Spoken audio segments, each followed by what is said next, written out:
আপনি শামশেরগঞ্জে সেই যোগদানকে বাতিল আপাতত বাতিল বা স্থগিত রাখার নির্দেশিকা কংগ্রেস? কোনো নির্দেশিকা কিছু নেই। ব্যাপার হচ্ছে যে আমরা প্রতিদিন যোগদান করাচ্ছি। ভালো করে শুনে রাখো ভাই কথাগুলো। প্রতিদিন আমরা মুর্শিদাবাদে যোগদান করাচ্ছি।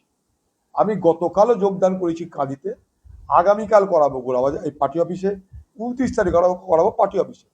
যোগদান পর্বটা আমাদের দলকে বাড়ানোর পর্ব একটা। কিভাবে যোগদান করাই আমরা, কোনো ব্লক তারা ঠিক করে সেই এলাকায় কারা যোগদান করতে চাইছে তাদের সাথে কথা বলা।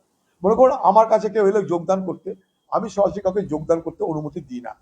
কি করি, ব্লককে পাঠাই। কেন? সেখানে আমাদের স্থানীয় নেতৃত্ব আছে। তারা কি করবে, তারা দেখবে, বিচার করবে, তারপর তারা যোগদান করাবে। হয়ে গেল। এবার যোগদান যেদিকে হবে তারা বলে দাদা আপনি একটু আসুন, যাই আমরা, এটাই আমার কাজ।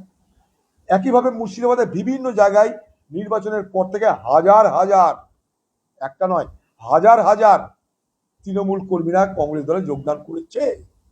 সেই প্রক্রিয়ার একটা অঙ্গ হিসাবে শামশেরগঞ্জে সেখানে পরশুদিন মনে হয় নাকি, পরশুদিন 23 তারিখে শয়ে শয়ে তৃণমূল কর্মীরা যোগদান করলো। ভিডিও আছে, সভা দেখেছেন, সভায় মিছিল দেখেছেন, সবকিছু আপনাদের কাছে আছে, ব্ল্যাক অ্যান্ড হোয়াইট সব দেখতে পাবেন। সেখানটাই ব্লক সভাপতিদের আমন্ত্রণ ছিল। কাকে? আমাকে। পশ্চিমবঙ্গে একটা মাত্র এমপি কংগ্রেসের ঈশা খান চৌধুরী, তার আমন্ত্রণ ছিল। পশ্চিমবঙ্গের দুটো মাত্র কংগ্রেসের এমএলএ, আমাদের একজন মহাতাব শেখের, তার উপস্থিতি ছিল, তার আমন্ত্রণ ছিল। পশ্চিমবঙ্গের দুটো সিডাব্লিউসি মিটিং, দুটো সিডাব্লিউসি মেম্বার, তার মধ্যে একজন আমার উপস্থিতি ছিল। এই জেলায় রাজনীতি করি, এই জেলায় বড় হয়েছি, বেশিটা আর কি।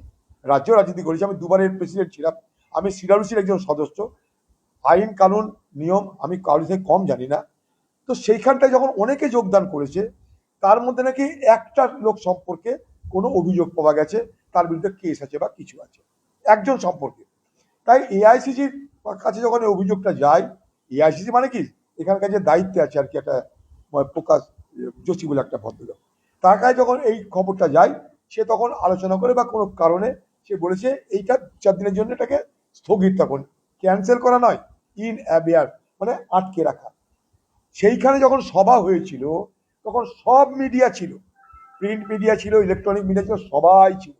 তাদের মধ্যে একজন যখন আমাকে জিজ্ঞেস করে দাদা আপনি যোগদান করালেন, কারোর বিরুদ্ধে অভিযোগও থাকতে পারে, আমি তখন বললাম, কি বললাম, যে কারোর বিরুদ্ধে অভিযোগ যদি থাকে থাকতে পারে, তারা যদি সৎ পথে চলতে চায়, শুদ্ধ হতে চায়, কংগ্রেস তাকে সুযোগ দেবে। এক।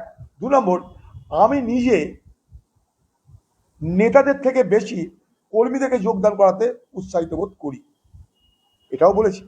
আর তো কোনো কথা হয়নি, সেখানে কেউ অভিযোগের কথা বলেনি, এইটুকুই কথা হয়েছে। একটা সংবাদ মাধ্যম জিজ্ঞেস করেছিল, তাও সেটা ওখানকার যে তোমাদেরকে বলি, একটা পার্টি আছে না এখন, এই মানে বিজেমূল যাকে বলে, ওখানে জানেন যে শামশেরগঞ্জের যে এমএলএ সে বিজেমূলের লোক, সে তৃণমূল থেকে জিতেছে কিন্তু বিজেপি দালালি করছে। তাদের এটা খারাপ লেগেছে। কেন? তারা দেখছে যে ধুলিয়ান সম্পূর্ণ হাতছাড়া হয়ে যাচ্ছে। সম্পূর্ণ ধুলিয়ান হাতছাড়া যে হয়ে যায়, ঠেকাতে হবে কি করে? একটা কোনো ইস্যু তৈরি করো। সেই ইস্যুটা কি, যতজন যোগদান করেছে তাদের মধ্যে একজনের নামে নাকি অভিযোগ আছে। আমি পরে জিজ্ঞেস করলাম, ওখানে এনআইএ তদন্ত হয়েছে, কাউকে ডাকা হয়নি, কারোর নাম নাই। সিআইডি তদন্ত হয়েছে, কারোর নাম নাই। আগামী দিনে যদি আবার তদন্ত হয়, সেই তদন্তে যদি কেউ অপরাধী হয়, সে জেল খাটবে, সে সাজা খাটবে। আমি তো কারোর অপরাধ গ্রহণ করিনি। আমরা বলছি পার্টিতে আসতে পারো। এই পার্টিতে এসে কিন্তু নখরাবাজি চলবে না, পার্টিতে সুবিধা হয়ে চলতে হবে, পার্টিতে ভদ্র হয়ে চলতে হবে, নিয়ম মেনে চলতে হবে। তাদের অতীত কি আমাদের দেখার দরকার নাই। যদি দেখা যায় সে অতীতের জন্য তারা কোনো বড় অপরাধ করেছে, তাদেরকে সেটা মোকাবিলা করতে হবে। আর আমরা কি করবো এখান থেকে গিয়ে, আমি ঈশা খান মাহাতো ব্লক সভাপতি শুধু নয়, ওখানকার যে এমএলএ ক্যান্ডিডেট ছিল আমাদের, তারা সবাই মিলে এটা চেয়েছে, তাই এটা হয়েছে। এটা নিয়ে আমার মনে হয়েছে যেন একটা অযথা জল ঘোলা করা হচ্ছে এবং সেই সুবাদে বিজেমূলদের মদত করা হয়েছে।